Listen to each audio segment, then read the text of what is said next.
Okay, so this video is about joinery. It's pretty intuitive. So I was here at my dad's shop, gotta get to drink the tea. Alright, it's going pretty fast. I'm doing a voiceover. I had to sharpen a pencil. That's first thing you gotta do, because I don't have a marking knife or any marking gauges or anything. It's fun to use what you have, because I'm so fascinated by woodworking. I really want to get into it, so I just had to dive in and make joinery. You see, I'm measuring, I'm cutting, I'm just measuring by each side, usually about 5-inch pieces of scrap wood from my childhood playground. It's very meaningful pieces of wood. So you're just doing that, stacking them, and you have to put it away. It's a small shop. You don't have like a miter station or anything like that. I watch a lot of these videos, and I thought maybe I'll just take the plane, and no, that didn't work. So we're just going here, stacking them, just playing with blocks like the good old days.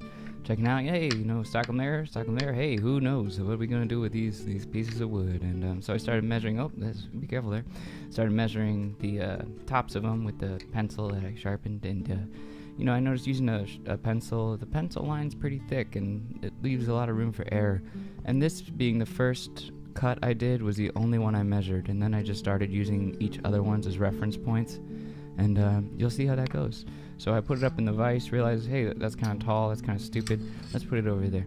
And you see, I don't have a dovetail saw, but if you click the link below, you'll see that I've put one on my Amazon list. Okay, cutting away here, just another sides, cutting the corners off to leave that tower there.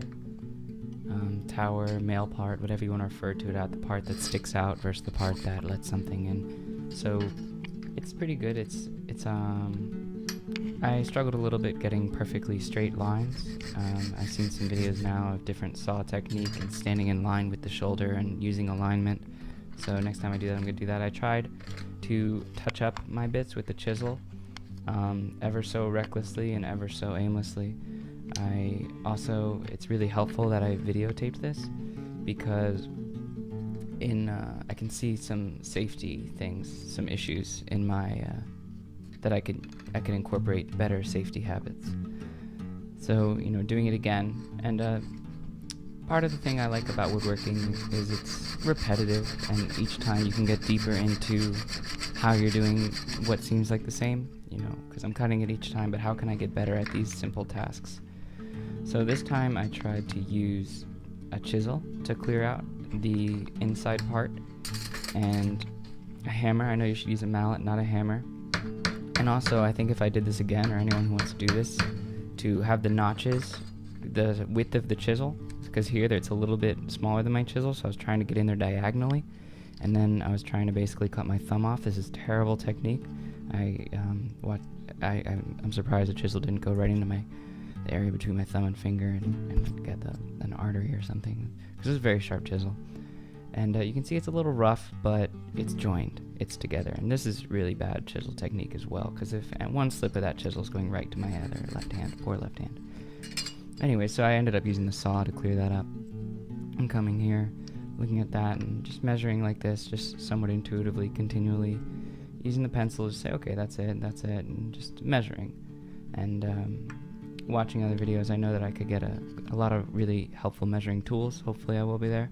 Once again, I have that Amazon list. If anyone with a disposable income wants to support these endeavors, I know it's not very impressive, so I don't, I feel weird asking for that, but who knows, some people out there, and if I was out in that position and I saw someone doing something they're starting, I might support whatever.